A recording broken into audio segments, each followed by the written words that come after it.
Hiroshima और Nagasaki में हुए परमाणु हमले दुनिया की पहली और आखिरी परमाणु हमला था। ओलियंडर को हिरोशिमा के ऑफिशियल फूल कहा जाता है क्योंकि यही वो फूल था जो इस परमाणु हमले के 5 महीनों बाद फिर से जन्म लिया।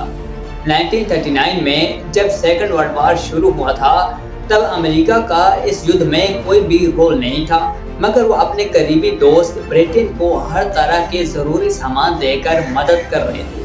इसी के कारण जापान 1941 के 7 दिसंबर फाइटर प्लेन से प्रशांत महासागर में अमेरिकी जहाज़ों के ऊपर बम से हमला करता है और उसी दिन अमेरिकी प्रेसिडेंट हैरी ट्रूमैन जापान के खिलाफ युद्ध का ऐलान कर दिया। साल 1945 में युद्ध के दौरान जापान ऑपरेशन डाउनफॉल के नाम से अमेरिका पर एक बड़े हमला की साजिश कर रहा था। अमेरिकी प्रेसिडेंट हैरी ट्रूमैन को इसकी भनक लगते ही बड़े अधिकारियों के साथ मिलकर उन्होंने जापान पे बम गिराने की तैयारी शुरू कर दी। इस फैसले के सिर्फ 1 घंटे के अंदर अमेरिका जापान के हिरोशिमा और नागासाकी पर बम गिरा दिया। 6 अगस्त 1945 को अमेरिका ने एयरक्राफ्ट के जरिए सुबह 8 बजे हिरोशिमा पे जो बम गिराया था उसका नाम रखा गया लिटिल बॉय। इस बम को जमीन पे एक्सप्लोड होने में 44 सेकंड का समय लगा था। जिस एयरक्राफ्ट से इस बम को लॉन्च किया गया उसका नाम था एनोला गै। इस न्यूक्लियर बम में हिरोशिमा को चुटकियों में खत्म कर दिया। बम गिरते समय ही 1 लाख से भी ज्यादा लोगों की मौत हो गई और बम के रेडिएशन से तड़पते हुए मारे गए और भी हजारों लोग। इससे पहले कि जापान इस हमले को ठीक से समझ पाता, अमेरिका ने 9 अगस्त यानी हिरोशिमा पे हमले करने के 3 दिन बाद बोक्सा नामी एयरक्राफ्ट से एक परमाणु बम नागासाकी पर गिरा दिया, जिस बम का नाम था फैटमैन। इस हमले में जापान के 80,000 से भी ज्यादा लोगों की मौत हुई।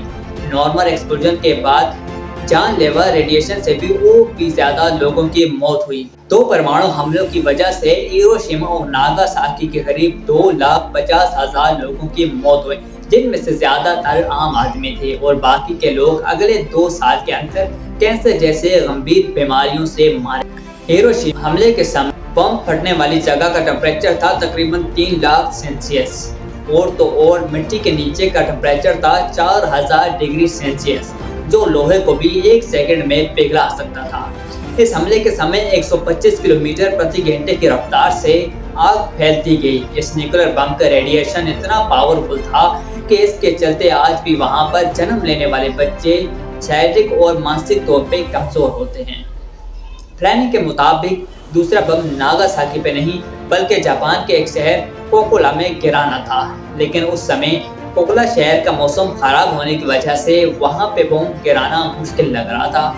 इसी वजह से अमेरिकी सेना ने दूसरी चॉइस नागासाकी पे बम गिराया था। बम गिराने वाले उस जहाज में 12 किस्म की गोलियां भी रखी गई थी ताकि मिशन फेल होने पे और जापानी सेना के हाथों मरने से पहले ही सारे अमेरिकन ऑफिसर्स उन्हें खाकर मर सके। हिरोशिमा और नागासाकी पे परमाणु बम गिराने से पहले अमेरिका सेना ने 50 अलग अलग बम युद्ध अभ्यास के दौरान जापान पे गिराए थे, जिससे 400 लोगों की मौत और करीब 1500 लोग जख्मी हुए थे। नागासाकी में परमाणु हमले के बाद जापान के राजा हिरोहितो ने 14 अगस्त को अमेरिकन सेना के सामने सरेंडर कर दिया। सम्राट हिरो ने खुद रेडियो पे अनाउंस करके पूरे जापान में इसका ऐलान किया था। अगर तब भी जापान सरेंडर नहीं करता तो अमेरिका 19 अगस्त को जापान के ओरिसा शहर में परमाणु बम गिराने की तैयारी कर रखा था। सोकोमा इमाची नामी एक जापानी आदमी अपनी आंखों के सामने 2 हमले होते हुए देखा। असल में जब हिरोशिमा पे न्यूक्लियर हमला हुआ तब इमाची वहां काम के सिलसिले में मौजूद थे और फिर वहां पे सिंगा बसने के बाद अपने गांव नागासाकी पे चले गए। फिर वहां भी बम गिराया गया और इस बार भी इमाची बच गया था। हाल ही में 2010 में इमाची कैंसर के वजह से इस दुनिया को अलविदा कहा। हाल ही में 2010 में अमेरिकन प्रेसिडेंट बराक ओबामा ही वही अमेरिकन राष्ट्रपति थे जो इस हमले के 71 साल बाद हिरोशिमा पे गए थे। जापान ने इस हमले में मारे गए शहीदों के सम्मान में एक जवाला रखी जाती है जो हर समय चलता रहता है।